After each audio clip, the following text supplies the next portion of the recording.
It's the passage to hell.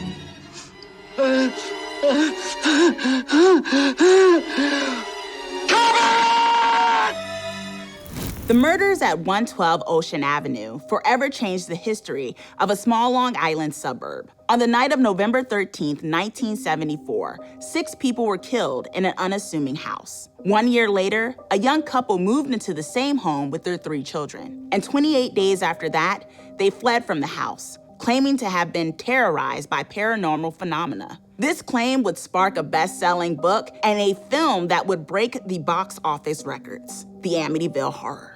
But was it a lie?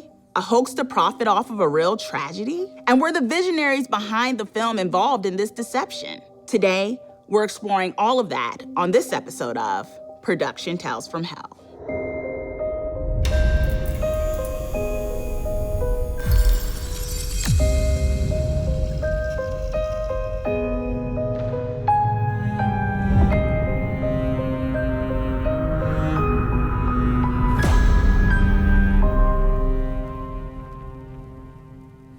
Hey everyone, it's your Twisted Woman here, Chauncey K. Robinson, and welcome to Production Tales from Hell, where we dive into all the fire and brimstone it took to make the horror films we know and love, and in some cases, the darkness that followed their releases. In this episode, we'll be focusing on one of the most controversial films of its time, the Amityville Horror, 1979.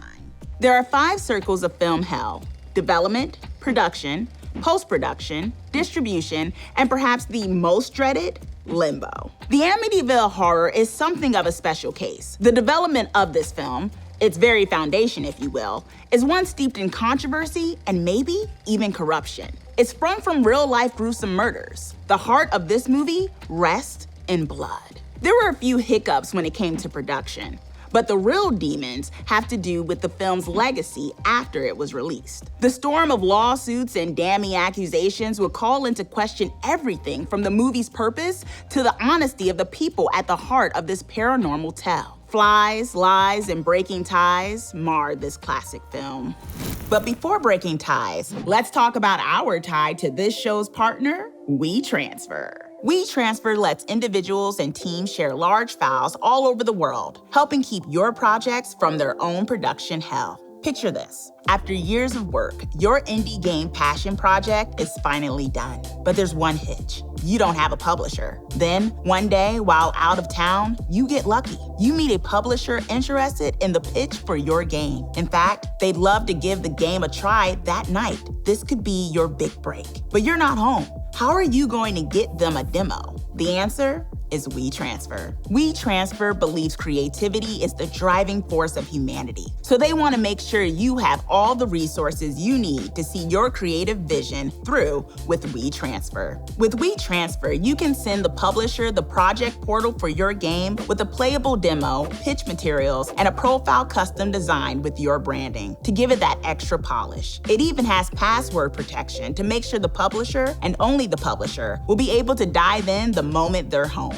And you can, of course, use project portals for more than just pitches. In fact, you can go to our Production Tales project portal to explore a zine with exclusive artwork based on every movie we're covering this season. Plus, a commentary track featuring James, Chauncey, and me watching and discussing the Amityville Horror.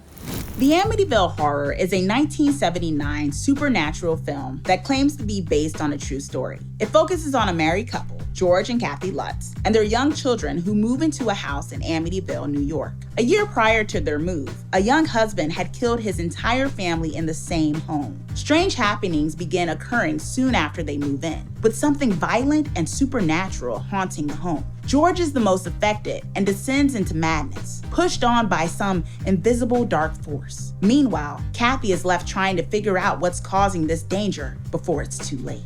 Starring James Brolin, Margot Kidder, and Rod Steiger, the film was directed by Stuart Rosenberg with a screenplay based on the book by Jay Anson. The Amityville Horror was a major box office success. It grossed over $80 million and broke records as one of the highest-grossing independent films of all time. Perhaps the movie could have stood as a testament to the power of horror stories, or even a nod to the idea that there is something beyond the mundane world. But that isn't where this story ends. This house's story begins with an evil deed.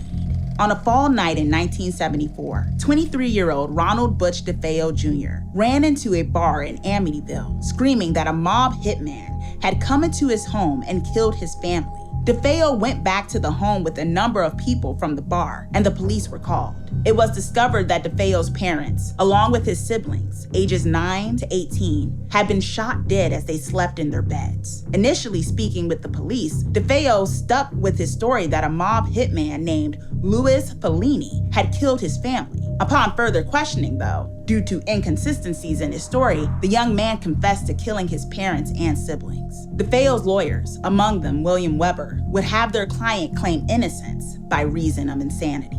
DeFeo gave testimony that he had heard his family's voices plotting against him on the night of the murders. When he looked around and found no one there, he assumed that God was speaking to him. Speculation then spread that the voices he heard were the result of the house being haunted, while other theories surmised that DeFeo, an admitted heroin and LSD user, had been under the influence before killing his family. Despite this claim of insanity, the jury found DeFeo guilty on 6 counts of second-degree murder and sentenced him to 6 sentences of 25 years to life. This was on December 4th, 1975. 2 weeks later, a young family moved into the home where the murders occurred. It's important to point out that by the end of this trial, the idea of 112 Ocean Avenue being haunted was not a prevalent belief. That wouldn't happen until George and Kathy Lutz entered the picture. 28 days after moving into Ocean Avenue, the Lutz family fled, claiming that the house was haunted. They had known about the history of the home before moving in, but were reportedly undaunted by the tragedy, at least at first. By January, they claimed the house was infested with demonic forces. Now, this is where it starts to get weirder. After fleeing the home, through mutual friends, George and Kathy reached out to William Weber, Ron DeFeo Jr.'s lawyer. Weber began providing legal advice to the Lutzes. The young couple claimed that while living in the house, George mysteriously kept waking up at 3:15 a.m. every night. This was supposedly the time that Ronald DeFeo carried out his murders. What a coincidence. The couple also claimed that green slime oozed out of the walls, that doors kept opening and closing on their own, and that there was a demonic pig and a red glowing room in the house. The couple got so much media attention that paranormal investigators Ed and Lorraine Warren, the couple that inspired the Conjuring cinematic universe, investigated the home and concluded that the house was indeed haunted. There was even a discovery that the house was once owned by a man named John Ketchum. Ketchum was believed to have been someone who practiced the dark arts. He was allegedly buried beneath the land the house was built on. This is where writer Jay Anson enters the picture. According to Anson, he connected with George and Kathy Lutz after one of their friends walked into the Prentice Hall publishing house and asked how to get a book published. George and Kathy would tell Anson their story, which he put to paper as the Amityville Horror. The novel quickly became a bestseller and, like many best-selling books, was optioned to become a film. All of this happened in less than 5 years after the DeFeo family met their demise. George and Kathy Lutz had been struggling financially when they moved into 112 Ocean Avenue. Not anymore. They were suddenly very wealthy and an international example of the paranormal being real. Yet, just as quickly as their paranormal star was on the rise, the flames of skepticism and revelations would begin to burn it all down. Before we get to that, we have to talk about the movie that was the climax of the Lutz's success. It also wound up putting a magnifying glass against their story, bringing to light the backdoor dealings that may have happened to bring about the film. Producer Samuel Z. Arkoff purchased the rights to Anson's novel, initially envisioning it as a made-for-TV film. Anson's original adaptation of his own novel was then rejected by Arkoff, who turned to screenwriter Sanders Stern instead. The producers originally hoped to film the movie in the actual real-life house, but the suburb of Amityville wasn't having it. The neighborhood denied American International Pictures permission to film any scenes whatsoever in Amityville. It would appear the suburb was attempting to distance itself from the unwanted publicity brought about by the murders and supernatural story. Outdoor scenes were instead filmed in a different Dutch colonial home in Toms River, New Jersey. A third-floor facade was added, along with the infamous crescent moon windows that made the real Amityville home look menacing. All of the interior scenes were filmed at MGM Studios in Culver City, California. Hollywood magic indeed. This is the part where I usually bring up all the horrible happenings on the set of a film, especially one connected to such a ghastly story. But the biggest travesty of all, especially for the studio at the time, might be that there wasn't any extracurricular demonic set activity. Bummer.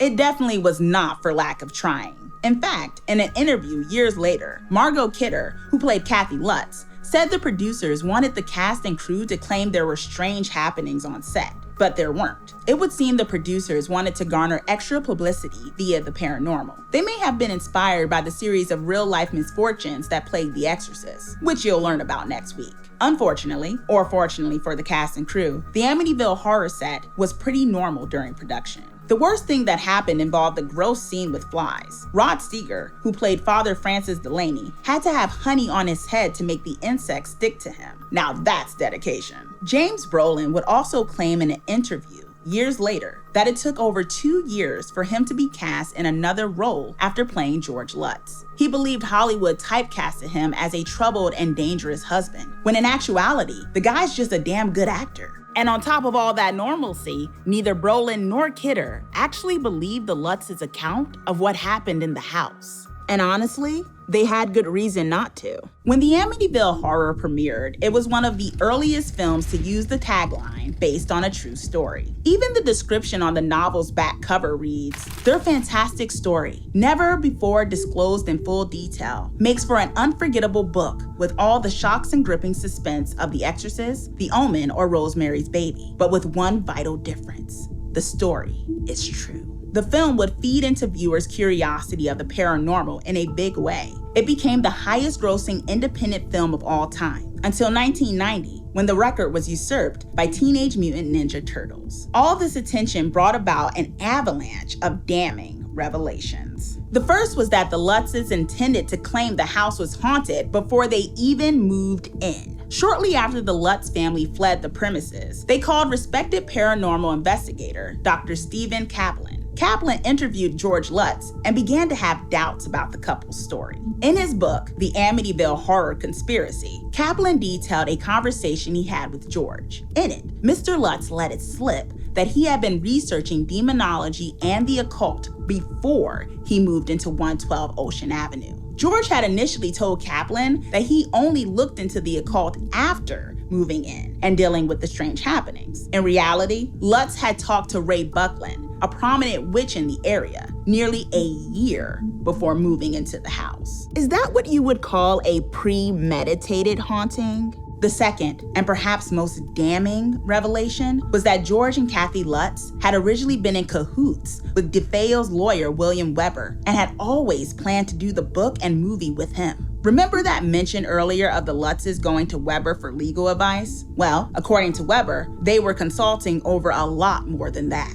After the success of the film, Weber sued for what he claimed was his rightful share of the profits from the book and film. According to Weber, when the Lutz couple reached out to him, he began giving them information concerning the DeFeo case to incorporate into their story about the haunted house. In a series of lawsuits that followed the film's release, a number of bombshells came out. In the case of Lutz versus Weber, it was revealed that George and Kathy were presented with a book contract by Weber after having consulted with him for some time. This contract would form a company consisting of Weber, the Lutzes, and writer Paul Hoffman, who would detail the Amityville hauntings and DeFeo's case. The Lutzes didn't like the contract, feeling they were getting too small a share of the profits. They went to Jay Anson to write the book instead. Judge Weinstein, who presided over the case, was quoted as saying, "Based on what I have heard, it appears to me that to a large extent the book is a work of fiction, relying in large part upon suggestions of Mr. Weber." The two parties would end up settling out of court for an initially undisclosed amount that was eventually revealed to be $2,500. Later, in People magazine, Weber was quoted as saying that he knew the story was a hoax and that he and the Lutzes created this horror story over many bottles of wine.